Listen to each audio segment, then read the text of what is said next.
Hello students जय जगन्नाथ पिला माने तम मानकर finally Utkal university second semester exam program बर्तमान पलि आसी तो केबेठु कौन एग्जाम स्टार्ट होची पूरा डिटेल्स रे कहबी आ चैनल जदि नुआ आछंदी चैनल को केबेठु ही सब्सक्राइब कर रखंतु आ पीडीएफ पाया पई टेलीग्राम चैनल रे जॉइन हो जांतु। तो ये देखि परथि आज डेट पड़ी 18/8 ये लिखाई। तो बर्तमान देखिए तुम एग्जाम केबेठु कौन स्टार्ट होची। तो ये देख तुम ये लिखाई ये रेगुलर पिलांकर आउ रहा तुम 2025 और 2024 एडमिशन बैच। तो से कौन हम ना एग्जाम हम सेकेंड सेमिस्टर एग्जाम रेगुलर पिलांकर ये हम जो मैंने एडमिशन कर 2025 और 2024 एडमिशन बैच रे आउ बैक पिलांकर भी हम। तो ये देखिपे तुम थियोरी एग्जामिनेशन 100 मार्कर तुम टाइम के 10टा रू 1 PM रहिबो। देन जीवा प्रैक्टिकल एग्जामिनेशन तुम के स्टार्ट होची ना तुम 10/9/2026 रु 22/9/2026 स्टार्ट होची। तो ये देखिपे तुम प्रैक्टिकल एग्जामिनेशन होची तुम कॉलेज डिसाइड करिवो गोटे डेट या भीतर।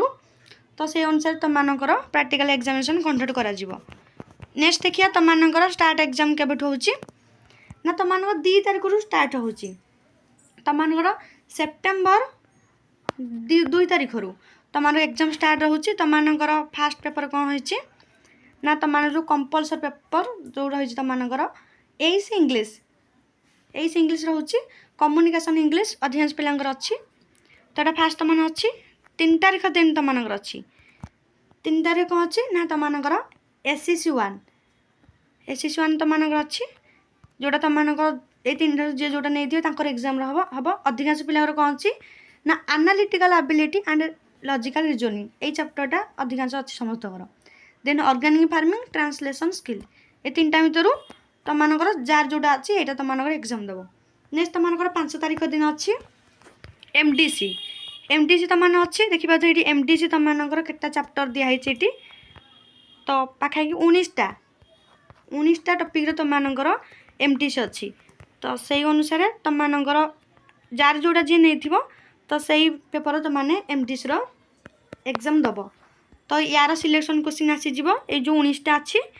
तो यहाँ सबूतक तो आसीपार या भर पर्टिकुलर जितुटा कहे तुमने कमेंट कर जोटा अधिक आसो तो तापर सिलेक्शन क्वेश्चन भिडियो आनिया। देन तुम कौन अच्छी 7 तारिख दिन तुम अच्छी कौन ना तुम अच्छी मेजर पेपर देख 7 तारिख दिन तुम कौन अच्छी ना ये मेजर पेपर 3 अच्छी। देन तुम देखा ये 8 तारिख दिन मेजर पेपर 4 जोटा कोर 4 तुम 8 तारिख दिन अच्छी। देन तुम देखा 9 तारिख दिन 9 अच्छी तुम माइनर पेपर अच्छी। तापर तुम ये अच्छी 10 तारिख दिन मेजर पेपर 6 जो मानकर अच्छी कौन तांकर यहाँ अच्छी 8 पिलांकर एपटे यहाँ पेपर अच्छी मेजर 1 पेपर 6 अच्छी।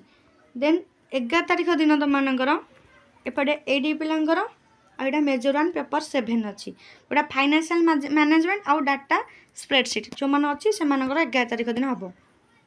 देन 12 तुम अच्छी मेजर 1 पेपर 8 GSC असिस्टेंट आउ मिस फॉर ई-कॉमर्स जो मैंने अच्छी से 12 तारिख दिन किंतु अधिकांश पिलांकर एग्जाम सर जाऊँगी के तारिख केबे ना से 9 तारिख दिन सर जाऊँगी बुझिपारे ये। तो तुम 2 तारिख दिन एग्जाम स्टार्ट होची 2 तारिख रु तुम 9 तारिख एग्जाम शेष हो जाऊँगी।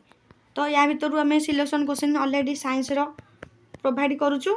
तो प्लेलिस्ट जो मैंने देखी ना प्लेलिस्ट देखी ने प्लेलिस्ट समस्त सिलेक्शन क्वेश्चन अच्छी आर्ट्स जो सिलेक्शन क्वेश्चन दरकार तो तुमने कमेंट बॉक्स रे कमेंट कर दियो जो ऑनर्स बेसी कमेंट आसो सेटा को आग आनिबा।